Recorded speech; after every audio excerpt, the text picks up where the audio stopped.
Well, good morning, everybody. It is wonderful Sunday morning, the Lord's Day. God bless you.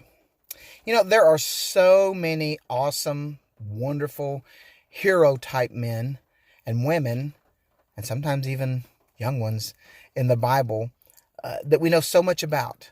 But there are a few that maybe the Bible doesn't say a whole lot about, but they are great people that we can learn a lot from. And they quietly live their lives, and yet they stand out. And a man that I know of like this in the Bible, I was reading about the other day, his name is Caleb. There's not a whole lot about Caleb in the Bible, but what there is really, really good. And I think we can learn something from him. God told us just enough about Caleb to teach us a few things and show us his godly character, one of God's mighty men of faith. Caleb. Who was Caleb? Well, Caleb was a spy. You didn't think they had spies back in those days? Yes, they did.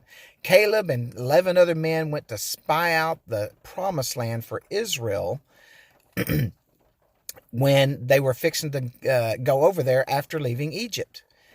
And he came back with a report, along with Joshua and the other 10, about what the land was like. It is a wonderful land. It is flowing with milk and honey. They brought back these huge grape clusters just to demonstrate how fantastic that land was. They said, God has promised it to us. It's great. It's everything he said it was. We need to go. We need to go right now and take this land. That's what Caleb said. And that's what Joshua said. But that's not what the other 10 people said. The other 10 men said, yeah, but there's giants over there. And Caleb said, they're just giants. That's all. We have God Almighty. And what had God done? He had just destroyed the Egyptian army. He had just brought them out of slavery in Egypt. He had just parted the Red Sea. Not much. How could giants be a problem for God? They weren't a problem in Caleb's mind or in Joshua's mind, but these men were afraid. These men said, we in their eyes would have looked like grasshoppers. They were so big. Yeah, but not Caleb. Caleb said, we can take it. Let's go. But that's not what happened. No, the other 10 spies turned the hearts of Israel and made them afraid, and they did not want to go in and take the land God gave them. And so God said, all right, this generation is not going into that land. You're going to wander around and waste your lives for 40 years until you all die. And your children can have the land because of your unbelief. Because of all you've seen and all you've seen God do, your unbelief is going to keep you from achieving the promise. Let me go back to just quote a verse for you.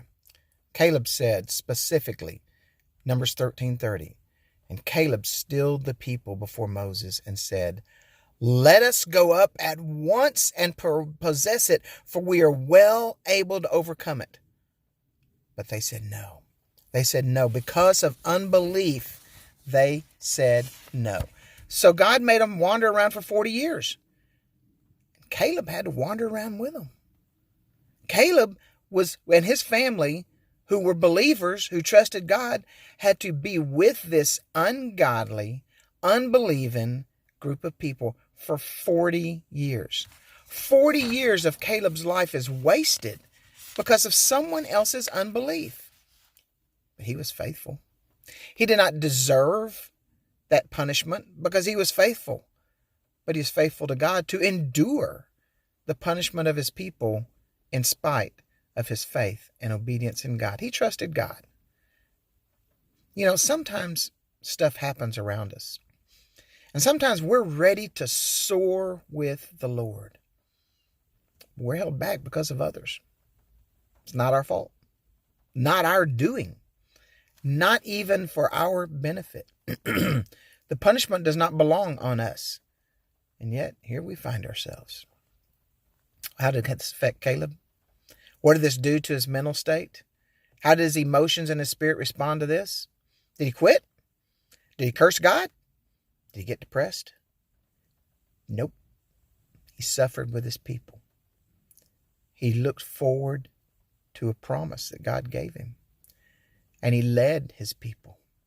He prepared the next generation to go into the promised land, and he kept his eye on God's promise. Joshua 14:6. Then the children of Judah came unto Joshua in Gilgal. Now this is after the 40 years when they're going in to take the land. And they've taken a lot of it. It says, Then the children of Judah came in unto Joshua in Gilgal, and Caleb the son of Jephunneh the Kenizzite said unto him, Thou knowest the thing that the Lord said unto Moses the man of God concerning me and thee in Kadesh Barnea. 40 years old was I when Moses the servant of the Lord sent me from Kadesh Barnea to espy out the land.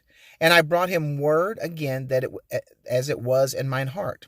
Nevertheless, my brethren that went up with me made the heart of the people to melt. But I wholly followed the Lord my God.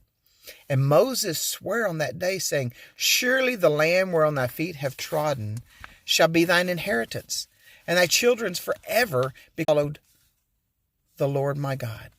And now, behold, the Lord hath kept me alive, as he said, these 45 years, ever since the Lord spake this word unto Moses, while the children of Israel wandered in the wilderness. And now, lo, I am this day 85 years old. As yet I am as strong this day as I was in the day that Moses sent me. As my strength was then, even so is my strength now for war, both to go out and to come in. Now, therefore, give me this mountain whereof the Lord spake in that day. For thou heardest in that day how the Anakims were there, and that the cities were great and fenced. And if so be the Lord will be with me, then I shall be able to drive them out, as the Lord said. And Joshua blessed him, and gave unto Caleb, the son of Jephunneh, Hebron for an inheritance. Anakims, giants. These are the ancestors of Goliath. They probably were bigger than Goliath. Caleb is not afraid. I love Caleb. He wants to take on the giants. And he knows by the grace of God and the power of God, he will win because he's been faithful to God, just like God promised him. 85 years old, and he is fit and ready to go to war with giants. He's ready to claim his inheritance, and he's willing to work for it. And he's not just talk. He does it. Joshua 15:14, and Caleb drove thence the 3 sons of Anak, Shishai and Ahiman and Talmai, the children of Anak. He did it. God did it with him. God did it through him, but they did it. So who's Caleb? What does the name Caleb? You know, names have meaning in the Old Testament. What does the name Caleb mean? Well, there's a couple of meanings. One, it can mean dog. Who would name their child dog? Caleb's dad, maybe. It could also mean whole or all of. It can mean heart. And sometimes it can mean forcible. Maybe he was and grew up to be tenacious like a dog at a fight, not stopping till the war is won. Maybe he is dead set on winning at all cost. Maybe that's what that means. Maybe he is one who desires all that God has for him, as should we all. Or maybe he has a great, big, huge heart, incredible generosity, great strength, wholesome and committed, or forcible. Maybe it means he's always pushing for what's right. I think all of these describe Caleb. So what can we learn from Caleb? We can trust God to the end, even if it means suffering with those with little or no faith. Trust that God will bring it to pass. He will keep his promises. We can keep a good attitude. That mountain already belongs to you because God gave it to you. You just have to wait for his timing to go in and possess it. And the time will come when he will move you and remove those trespassers on your mountain. Enjoy the journey. Caleb raised a daughter. You know what? From what I can tell, she was just like him. She said, I want this area for my family, for my inheritance. She said, you gave me a mountain. Give me springs and waters. Caleb said, you got it. I think she's a lot like him. And he also had 3 sons. And he prepared them for the day when God would keep his promises and bring them to that promised land. What was it about that land that was so great? Hebron. He got Hebron. What's so big deal about Hebron? Was it just pretty? No. That's where Abraham built an altar. That was before Caleb ever got there, but he knew his history.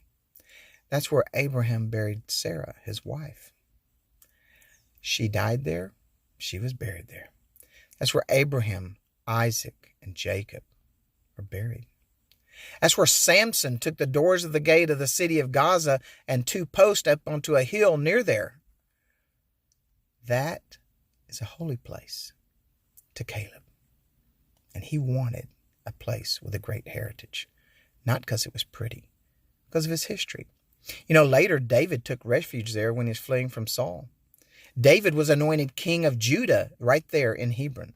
He had 7 years of his reign. The first 7 years of his reign were there in Hebron over Judah. He had 6 sons. His first 6 sons were born there in Hebron after he was anointed king of Judah. It's a special place. Caleb wanted that place. God gave it to him. What else do we learn? Caleb stood alone. Yeah, Joshua stood with him, but Caleb and Joshua stood alone against all the people of Israel and went against the majority and said, we can take that place because God said so. He stood in faith. He stood for what was right, and he did not apologize or compromise. And Caleb followed God with his whole heart. He didn't keep back a piece of his heart for Caleb to do what he wanted. God had all of it. He wanted all God had for him, and he gave God all that God gave him. He lived every day for God, and God was faithful. God took care of him. We need more Calebs. And I think all of us need to be a whole lot more like Caleb. We need to honor our history, our Christian heritage. Know it and honor it. We need to follow God with our whole heart, hold nothing back. We need to believe in and hold on to his promises. And we need to wait on the Lord and be ready when he says, take that mountain.